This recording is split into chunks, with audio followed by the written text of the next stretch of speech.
Malaysia masih sibuk mencari jati diri kini kembali menjadi trending topik. Warga Malaysia banyak yang tengah kebingungan dan ricuh mengenai identitas bangsanya. Lalu apa sebenarnya jati diri bangsa?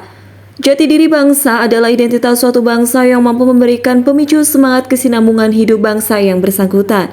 Demikian juga dengan istilah jati diri bangsa Malaysia yang sedang viral, merupakan identitas bangsa Malaysia yang menjadi pemberi semangat demi kelangsungan hidup bangsa Malaysia yang kini sudah menjadi sesuatu yang bukan lagi dan bisa disebut hampir tidak ada yang dikenalinya.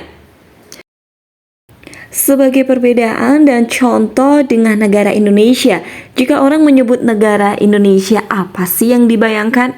Pasti Indonesia ada batik, wayang, tari-tarian adat, dan lainnya. Tentu banyak sekali. Kemudian jika kita melihat negara Jepang, apa sih yang ada di bayangan kita? Ada kimono, samurai, kuil-kuil kuno, dan lainnya juga. Kemudian jika kita menyebut Cina, India, Korea, Amerika, atau negara lainnya, pasti banyak hal-hal yang lebih spesifik atau suatu ciri khas tertentu yang membedakan negara-negara tersebut dengan negara lainnya. Jadi orang asing pun atau kita sebagai warga Indonesia tentu akan melihat dan akan membayangkan dengan mudah bahwa oh iya ini negara Indonesia atau oh iya ini negara Jepang dan lainnya. Bila mereka mendengar cerita tentang Borobudur, Bali, Rumah Gadang, Gamelan, Kebaya, atau Gado-Gado, juga pasti akan langsung terpikir bahwa, oh ini adalah negara Indonesia. Mari kita bisa lihat video kutipan ini. Bahasa Melayu ini ialah masalah jati diri kita. Kita tidak berbincang bahasa Melayu ini sebagai satu bahasa, satu alat, satu medium, satu wadah, satu wahana. Tapi kita berbicara bahasa Melayu ini sebagai satu alat jati diri anak bangsa. Kalau kita nak menyatukan bangsa, kita menggunakan bahasa sebagai alat perpaduan. Saya daripada sekolah kebangsaan. Saya orang Felda. Saya fasih berbahasa Melayu kerana bahasa Melayu ialah bahasa kebangsaan saya. Di rumah, saya menggunakan bahasa ibunda, bahasa Tamil. Di rumah, saya menggunakan bahasa Tamil, anak-anak saya fasih berbahasa Melayu. Bagi saya ini paling penting. Kalau kita bangga, kita boleh bercakap bahasa Inggeris dengan baik, kita sepatutnya malu dan hina kerana tak boleh bercakap bahasa Melayu dengan baik. Minta maaf. Kita yang bangga, anak saya boleh bercakap bahasa Inggeris dengan baik. Bangga, ya. Bolehkah bercakap bahasa Melayu dengan baik? Jika tidak, sepatutnya buang negara bagi saya. Minta maaf.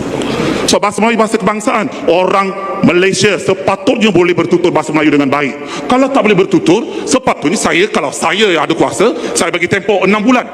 Cuba fasih berbahasa Melayu. Tak boleh, buang negara. Mudah. Kita nak orang yang ada jati diri kebangsaan supaya negara ini dibangunkannya. Kita bangunkan negara ini dengan asas kebangsaan. Ada jati dirinya. Salah satu aspek yang paling penting dalam jati diri ialah bahasa kebangsaan. Berikut merupakan salah satu saja dari beberapa kutipan video-video tentang warga Malaysia yang sedang ricuh mengenai identitas diri seperti misalnya bahasa Melayu Malaysia.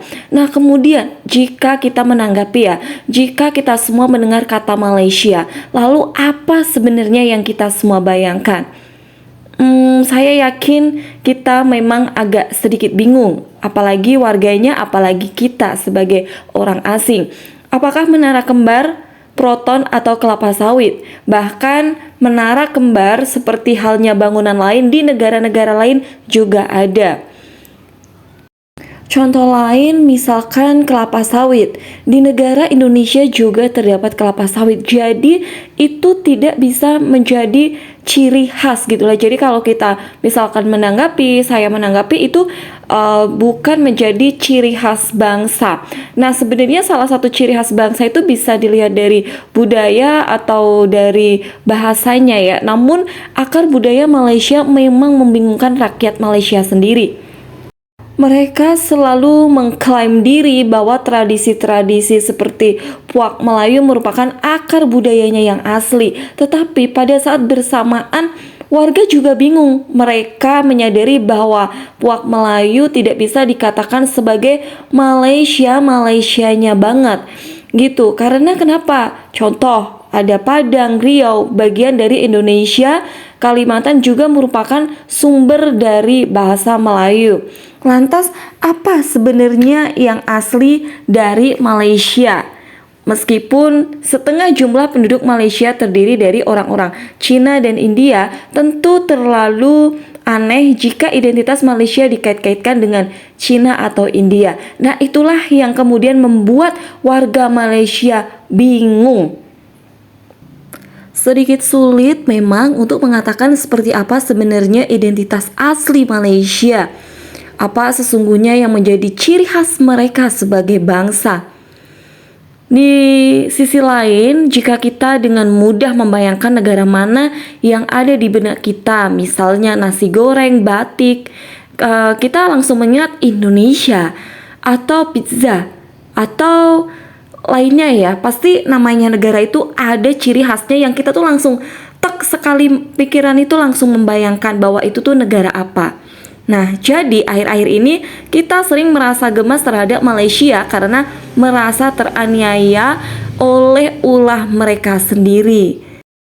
Dari beberapa kasus kericuhan konflik yang ada dan contoh-contoh lainnya, itulah mengapa kita perlu menjaga dan memelihara identitas nasional.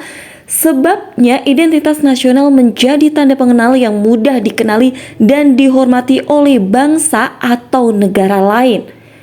Identitas nasional juga menjadi dasar untuk menentukan kedaulatan, hak dan kewajiban suatu bangsa atau negara dalam hubungan internasional, menjaga persatuan dan kesatuan suatu bangsa atau negara. Oleh sebab itu, identitas nasional sangat penting dan sangat mutlak diperlukan supaya suatu bangsa dapat mempertahankan eksistensi diri dan mencapai hal-hal yang menjadi cita-cita dan tujuan hidup bersama. Terima kasih sudah menonton. Jangan lupa like dan subscribe dan boleh berikan komentar. Terima kasih.